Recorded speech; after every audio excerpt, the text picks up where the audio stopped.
성경을 보는 데에는 그 두 가지 방식이 있습니다. 바로 헬라적 방식이냐 아니면 히브리적 방식이냐, 이 두 가지로 볼 수가 있는데, 이 헬라적 방식은 알렉산더 대왕이 다스렸던 그 헬라 제국의 그 지배적인 그 문화와 사고 방식으로 모든 것을 생각하고 판단하는 것입니다. 이것의 가장 큰 특징은 인본주의적 그 특성을 가지고 있다는 것입니다. 그렇게 헬라인들은 모든 것을 인간 중심으로 생각을 했습니다. 인간을 모든 것의 중심으로 여겼기 때문에 인간의 지혜, 능력, 모든 것의 그 판단 기준이 되었습니다. 바로 헬라적 사고는 이런 방식으로 생각하기 때문에 인간이 이해할 수 없거나 볼 수 없거나 만질 수 없는 것은 배격하는 그런 특성을 가지고 있습니다. 그렇게 헬라적 방식은 어떻게? 라는 의문을 갖고 세상을 바라봅니다. 어떻게 그 일이 이루어졌는가 하는 방법이 강조되고 어떤 현상에 대한 합리적인 설명을 중요시 하는 것입니다. 예를 들어서 어떤 사실이 증명이 되고 이해가 되면 그때 움직인다라는 것입니다. 그리고 움직이게 되어서 그것을 경험하게 되면 그때서 비로소 자신이 믿게 되고 그 믿음을 선포한다라는 것입니다. 그러니까 어떤 식당을, 예를 들어서 어떤 식당을 소개를 받고 먼저 그 사이트에 들어갑니다. 그 사이트에 들어가 가지고 평점이 어떤지, 그리고 리뷰는 어떤지, 사람들이 뭐라고 하는지 그런 것을 찾아보고 아, 그런가 보다, 괜찮은가 보다. 그리고 나서 식당에 가봅니다. 그리고 식당에서 가서 먹어보니까 아, 정말 맛있는 거예요. 그러면 아, 정말 그렇구나. 이때 믿음이 생기고 주변 사람들에게 말한다. 이것이 헬라적 사고가 된다는 것입니다. 그런데 히브리적 방식은 무엇인가? 하나님을 섬기며 그의 말씀대로 생각하고 판단하였던 그 이스라엘 사람들의 사고 방식입니다. 그렇게 모든 것을 인간 중심이 아닌 하나님 중심으로 생각하고, 하나님은 모든 것이 가능하기 때문에 어떻게 하셨는가, 이 방법보다는 왜 그 일을 하나님이 하셨을까, 왜 그 일을 이루셨을까, 그 이유를 알려고 하는 그 사고가 히브리적 사고가 된다는 것입니다.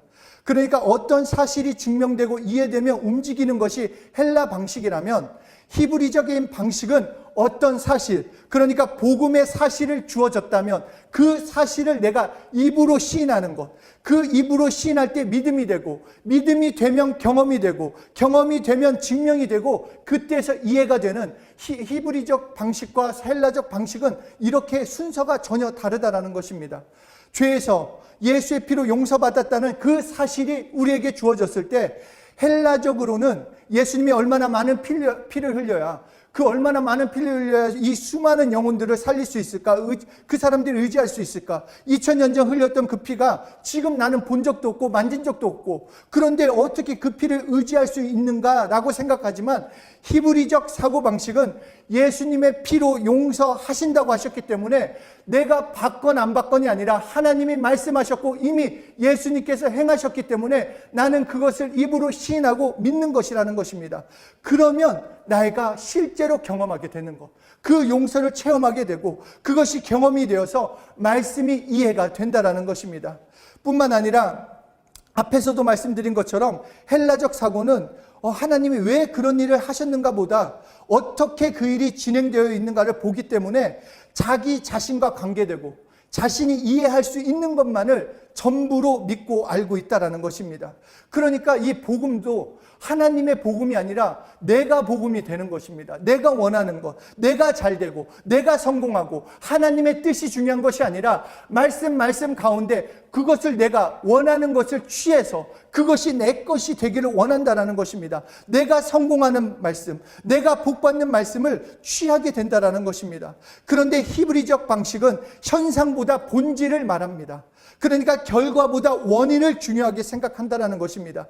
하나님 편에서 바라보는 것, 하나님이 왜 이렇게 말씀하셨을까? 왜 이런 관점이실까? 히브리적 방식이 되는 것입니다. 그렇게 우리가 성경을 읽고 또 성경을 듣고 성경을 대할 때 내가 바라보는 그 방식이 헬라적 방식이 되어서는 그 말씀을 이해할 수도 없고 내가 실제로 경험할 수도 없습니다. 히브리적 방식으로 바꿔야 한다는 것입니다. 오늘 본문은 예수 믿는 사람들은 물론이고 믿지 않는 사람들까지 정말 잘 알고 있는, 성탄절이 다가오면, 성탄절이 오면은 꼭 성극을 하거나 어떤 거든지 이렇게 많이 하는 건데, 마태복음 2장에서는 예수님이 태어난 곳이 베들레헴 어떤 집이라고 말하고 있지만, 누가복음 2장 7절을 보면 이 말씀을 더욱 구체적으로 말씀을 합니다. 당시에 많은 사람들이 호적하기 위해서 베들레헴 그 고향을 찾아왔습니다.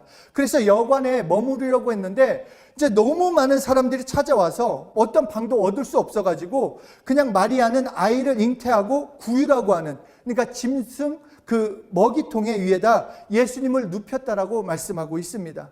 그래서 이 말씀을 헬라적 사고, 그러니까 인간 중심으로 바라보면 그 크신 하나님이신 예수님이 어떻게 이렇게 겸손하기 때문에 왕궁에 태어나지도 않고 어떤 호화스러운 어떤 대단한 곳에 태어난 것이 아니라 아주 가장 낮은 천한 자리에, 천한 구유에 왔다라고 생각한다라는 것입니다. 그런데 단순히 예수님이 겸손하시기 때문에 인간적으로 낮아지기 위해서 오신 것이 아니라는 것입니다. 그냥 그렇게 성경을 보면 이 복음을 교훈으로밖에 대할 수 없습니다. 그렇게 하나님의 복음이기 때문에, 하나님의 말씀이기 때문에 하나님 편에 서서 바라봐야 하는 것입니다. 시편 25편을 보면 만물이 다 하나님의 것이라고 말씀을 하고 있습니다. 요한복음 1장 3절에서도 만물이 그로 말미암아 지은 바 되었으니, 그러니까 예수님을 위해서 지은 바 되었다라는 것입니다. 지은 것이 하나도 그가 없이 된 것이 없다고 하셨습니다. 그러니까 예수님이 여기서 말씀하고 싶은 것은 무엇인가? 세상 영광은 그것이 왕궁이건 그것이 구유이건 그것이 호화스러운 어떤 곳이건 아주 비천한 곳인 건 세상의 영광은 예수님에 비하면 마구간밖에 되지 않는다라는 것을 알려주시는 것입니다. 그러니까 예수님과 세상을 비교할 때 정말 세상은 마구간과 같다라는 것입니다. 이 세상에 어떤 왕궁에 태어나도 어떤 물질, 어떤 권세를 갖다 놓아도 세상의 모든 금을 전부 쓸어다 총동원해도 예수님 앞에서는 마구간과 같은 아무것도 아니라라고 말씀해주고 계십니다. 그렇기에 우리가 정말 예수님이 겸손해서 마구간에 누우셨다라고만 보면 우리는 정말 인간주의, 그냥 휴머니즘의 극치가 되어버리는 것입니다. 정말 예수님 너무 불쌍하다. 십자가에서 죽으실 그분, 정말 십자가에서 죽으시더라도 태어날 때만큼은 뭔가 좀 편안한 곳에 태어났으면 좋겠는데 어떻게 구유에 태어나시고 아이고 어떻게 하나, 나는 그냥 이렇게 잘 먹고 잘 사는데, 이런 생각들이 나온다라는 것입니다. 그렇게 헬라적 사고방식으로 성경을 볼 것인가, 히브리적 방식으로 볼 것인가? 바로 복음은 포인트를 하나님 관점에 두는 것, 히브리적 방식으로 봐야 한다는 것입니다. 하나님이 보실 때 세상은 마구간만도 못한 것입니다. 우리는 이 세상에서 좀 더 잘 먹고 잘 살고 영광을 누리려고 보고 하는데, 하나님 눈에는 이 세상의 모든 영광을 본다 할지라도 마구간과 같은 그런 초라한 것일 수밖에 없다라고 말씀해주고 계시는 것입니다. 하나님의 안경으로 보면 세상은 마구간처럼 초라한 것이고, 우리 안경으로 보면 예수님이 마구간에 태어난 불쌍한 존재가 되는 것이요, 그러니까 내가 어떤 눈으로 성경을 볼 것인가, 어떤 관점으로 하나님의 말씀을 대할 것인가, 이것이 중요하다는 것입니다. 하나님의 안경으로, 히브리적 사고로 하나님의 입장에서 성경을 봐야 우리에게 깨달음이 있고, 이때 복음이 복음되며 복음이 실제 되는 것을 우리가 경험하게 되는 것입니다. 그리고 오늘 나에게 이 말씀이 멀리 있는 말씀이 아니라 실제 생명의 말씀으로 나를 살아 움직이게 만든다라는 것입니다.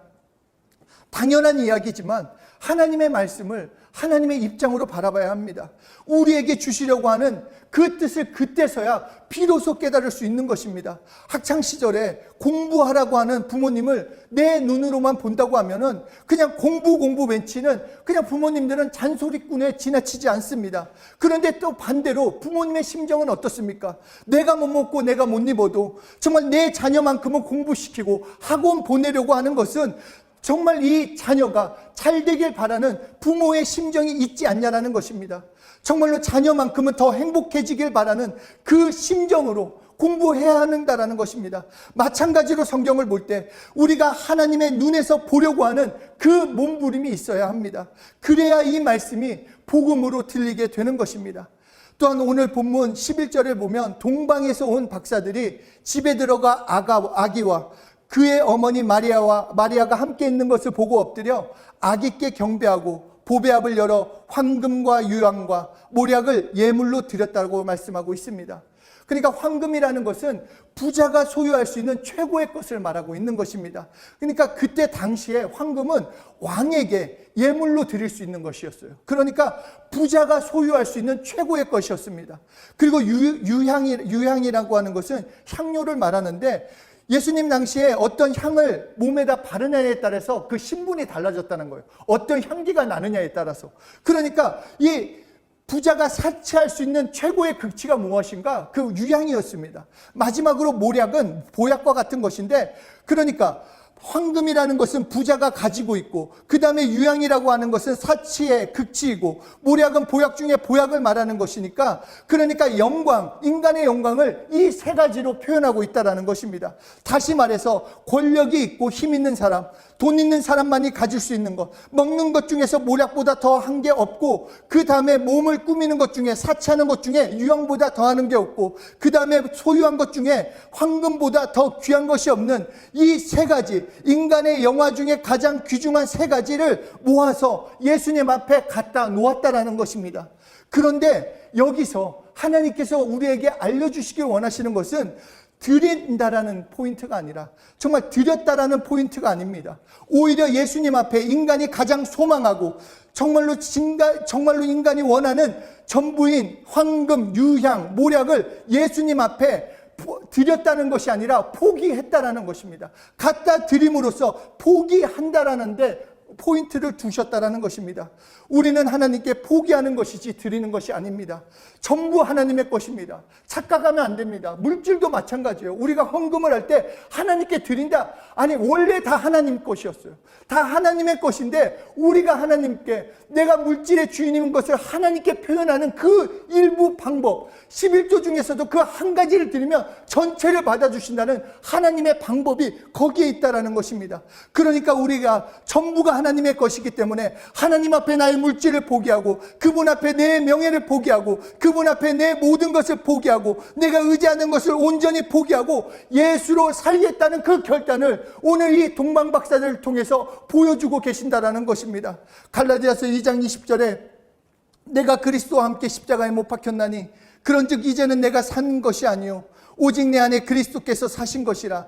이제 내가 육체 가운데 사는 것은 나를 사랑하사 나를 위하여 자기 몸을 버리신 하나님의 아들을 믿는 믿음 안에서 사는 것이라. 그러니까 나를 내려놓을 때, 나를 포기할 때 하나님께서 나의 삶의 주인이 되신다는 것입니다. 어떻게 내려놓습니까? 내가 어떻게 내 것을 포기합니까? 아이들 손에 과자가 쥐어져 있을 때 포기하게 하는 방법은 더 큰 것을 쥐어주면 됩니다.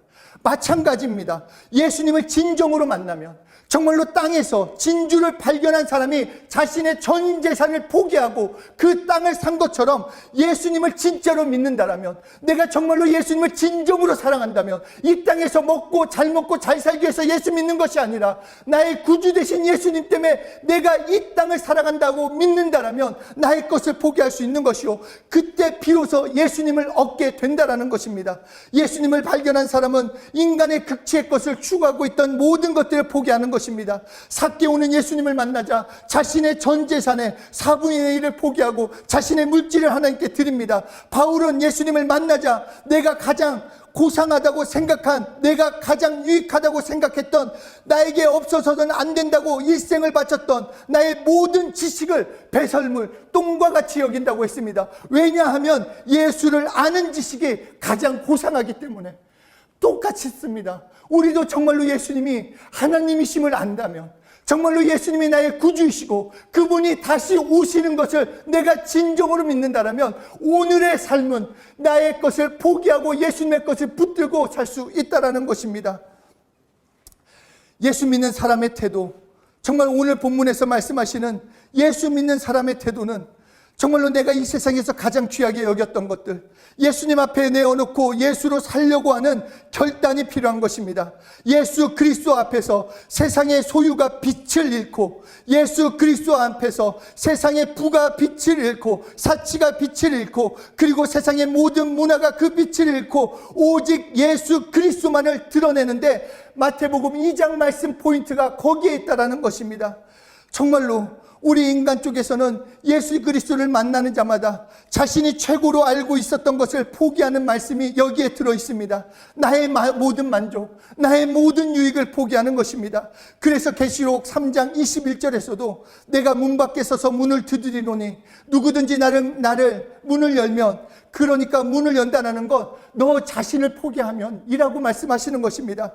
내 권능을 포기하면, 내 지식을 포기하면, 내 물질을 포기하면, 내 지혜를 포기하면 내가 내게로 들어가서 예수의 지식, 예수의 지혜, 예수의 능력으로 살게 하리라는 하나님의 약속이 우리에게 주어졌다라는 것입니다. 거기에서 시작하는 것입니다. 그 문을 열면서 시작하는 것입니다. 세상에서 가장 귀한 것을 예수님 앞에 갖다 포기해 놓고 바로 예수로 살고자 하는 사람들, 기본적인 모습이 여기에 드러나는 것입니다. 이번 주에 예수 이름 클래스에서 총장님께서 이런 질문을 주셨습니다. 지금 다시 오실 예수님을 기다리고 있습니까? 정말 이 질문을 듣는데 정신이 번쩍 들었습니다. 정말 왜냐하면 지금 내 모습을 보면 다시 오실 예수님을 기다리고 있지 않기 때문입니다. 그냥 이 세상이 전부인 것처럼, 이 세상이 다인 것처럼 여전히 그렇게 살고 있다라는 것입니다. 예수 믿고 산다고 하면서도 다시 오실 예수님을 기다리지 않으니까 예수님을 통해 그냥 예수님을 이용해서 오늘을 잘 사는 것, 오늘을 행복하게, 오늘을 즐겁게 사는 것, 내 사역만이 잘 되길 원하고 있었다라는 것입니다. 마치 이 땅에서 영원히 살 것처럼 내 유익과 내 만족과 내 모든 것을 누리기 위해서 살고 있지 않냐라는 것입니다. 그런데 진짜 다시 오실 예수님을 위해서 산다면, 우리는 예수님을 기다리고 있다라면 이렇게 살 수 없다라는 것입니다. 동방의 그 박사들이 황금과 유향과 모략을 다 드린 것처럼 나의 만족과 유익을 다 포기하는 것입니다. 나의 만족과 이 땅에서 원함이 아니라 다시 오실 예수님을 위해서 내가 오늘을 어떻게 살 것인지, 내가 어떻게 예배를 드릴 것인지, 나의 물질과 시간을 어떻게 드릴 것인지, 예수님이 분명히 다시 오시는데 나는 어떻게 살 것인지, 그것에 대해서 고민해야 한다는 것입니다. 예수님을 위해서 나를 드리며 사는 것, 예수님은 자신의 전부를 다해, 자신의 모든 것을 다해 나를 구원하셨습니다. 그렇다면 나는 어떻게 해야 합니까? 그 다시 오실 예수님을 위해서 나를 포기하고 나도 동일하게 십자가에서 죽고 이제 예수 믿는 믿음 안에서 살아야 하는 것이 아니라는 것입니다. 다시 오시는 예수님을 기다리는 나의 삶은 내 것을 채우는 것이 아닙니다. 포기하는 것입니다. 예수님을 위해서 포기하는 것입니다. 예수님을 위해서 수고하는 것입니다. 예수님을 위해서 희생하는 것입니다. 예수님을 위해서 살아가야 하는 것입니다. 예수님은 분명히 다시 오십니다. 물론 그 날짜와 시간은 모릅니다. 그렇기에 오늘을 잘 살아야 합니다. 오늘을 잘 살아야 합니다. 내일 오시면 어떡합니까? 아니, 예배 드린 오후에 오시면 어떡합니까? 그냥 내가 어떻게 잘 살아볼까가 아니라 예수님을 위해서, 다시 오실 예수님을 위해서 어떻게 살 것인가, 정말로 기다리는 그 축복의 삶을 살아야 합니다. 내 중심이 아닌 예수님 중심, 내 관점이 아닌 하나님의 관점으로 말씀을 바라보시고 세상을 살아가는 한 분 한 분이 되시길 예수 이름으로 축복합니다.